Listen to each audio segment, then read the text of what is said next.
One of the things I've spent some time in contemplation on recently, because it's become incredibly fashionable, not only within Wokistan, but generally across Western culture as I see it, regardless of where individuals might imagine they sit on some kind of fictitious, unprincipled political divide, is the tendency and the eagerness to take offense. It seems like everybody and their dog has a pet issue to be offended about. And certainly there's a camp that is really upset about pronouns, and there's certainly a camp out there who is very upset about body positivity, and all sorts of trivial crap in between. It's interesting to me that in what appears to me to be people of pretty minimal character, they have a real propensity to cherry pick various trivial fashion issues, really, to somehow communicate through some kind of silly virtue signaling function whatever their particular prejudices or tribal alliances might be to, I guess, would-be peers.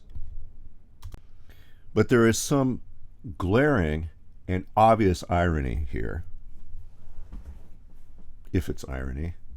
I find that generally speaking, individuals who are really worked up about taking offense about the trivial are generally completely ambivalent about major, honest-to-God, pressing, civilizational or humanitarian issues that really matter for something. In fact, I generally assume that the more a person is worked up about silly stuff, like perhaps the color of the socks of the guy that's mugging you, people like that who gravitate towards the absolute trivial, I mean, they're completely disconnected from the reality of this current moment. I am assuming that's a choice, but it comes across as a neurosis. More and more, I have a tendency to perceive the character of individuals that I encounter not because of what they virtue signal as the things that offend them, but by the things that they obviously ignore and the things that they obviously don't care about.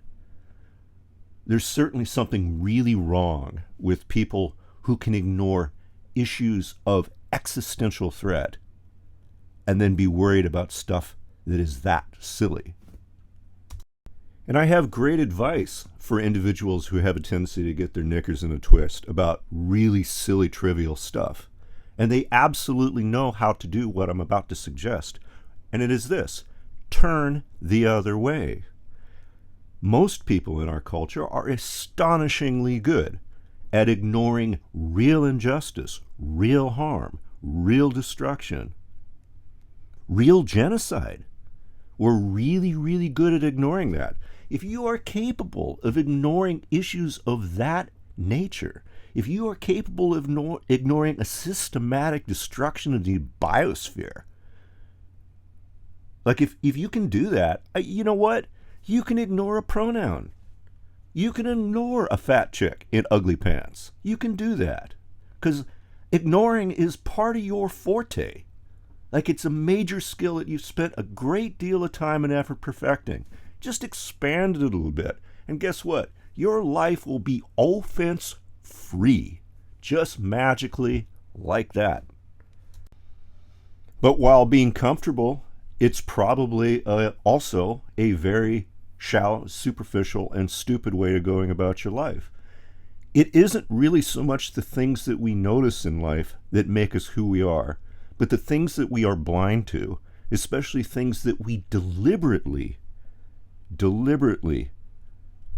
make ourselves blind to, the things that we deliberately ignore, that have greater impact on our personhood, who we become, than stuff like, how you might roll the cuffs of your pants, right?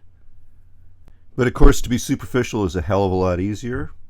It allows you to pretend that you're a person with some kind of something that resembles some kind of moral compass while sucking at the tit of a life-destroying technocratic control state, very comfortably kept as a domesticated animal. Oh, you bet.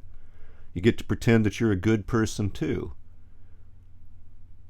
But certainly, because of how you cherry pick the kinds of things to virtue signal and take offense of, none of them that require of you any kind of actionable response other than getting upset,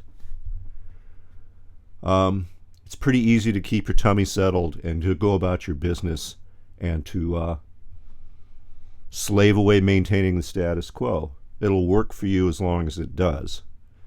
But that is not the world that we live in. We live in an epoch of cataclysmic change and existential threat and scarcity and real loss and conflict and injustice of a scale that humanity has probably never in its history witnessed, and it is emerging now.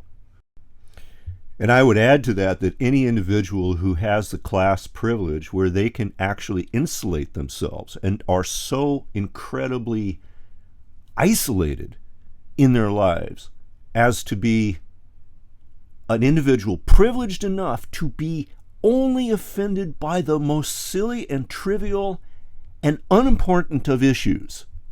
Well, you're part of the injustice problem. In fact, if you are that effing precious, you are precisely that the bulk of humanity has a right to be offended at, because you are the major contributor, because of your privilege, to the collapse of everything that we hold dear. What interesting irony there might be there.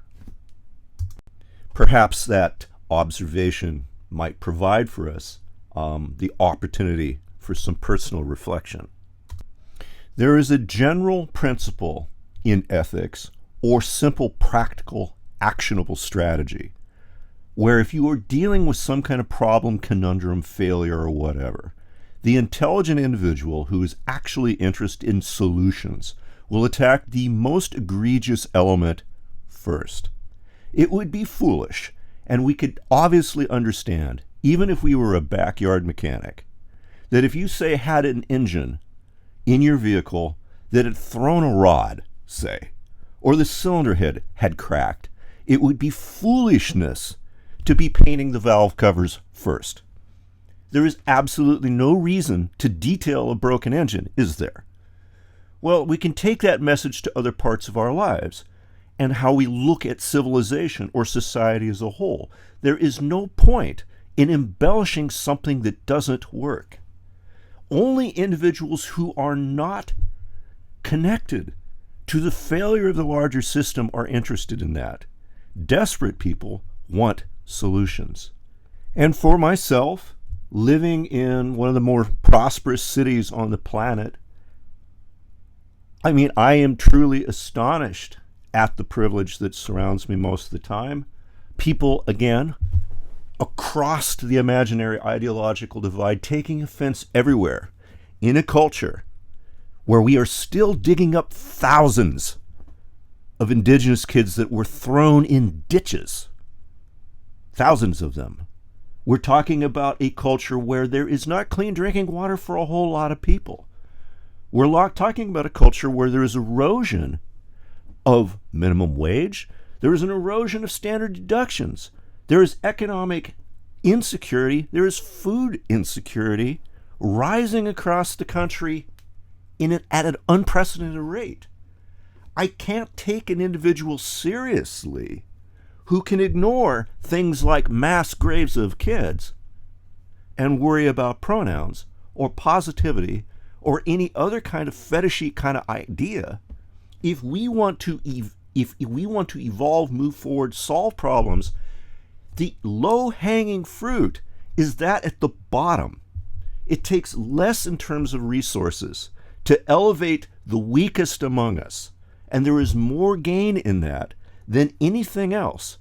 Targeting the worst thing first is the intelligent solution. Why do we not do this? Well, it's because those at the top those individuals who have the most privilege are extremely adept at turning the other way. And obviously, there's an absolute and complete lack of concern, deliberate lack of concern. We will reap as a culture what we sow. It's remarkable to me that the most prominent voices that I often encounter come from privilege, and the concerns that they have, in fact, reek of privilege. And in fact, those concerns, because they are most elevated, will be precisely those, if dealt with, that will perpetuate the problem that we are facing as humanity. And short of solving any problems, they are accelerating them, because they are camouflaging the real cancer that is nibbling away at the roots of our very existence. It's really worth contemplating. You know, I have people in my social group. I try to be relatively mute about this because guess what? This message will offend you. It's designed to. Man, I mean, if people think leftist, postmodernist thought somehow threatens civilization or your masculinity, well, it was pretty wobbly to begin with. I mean, if you really think issues like pronouns, words, somehow nibble at the basic pillars of your humanity and your personhood, if you really think that other people's mouths make sounds and they challenge the very essence of your being, hell, you got very little going on there. These are diversions for fools. And meanwhile, we are ignoring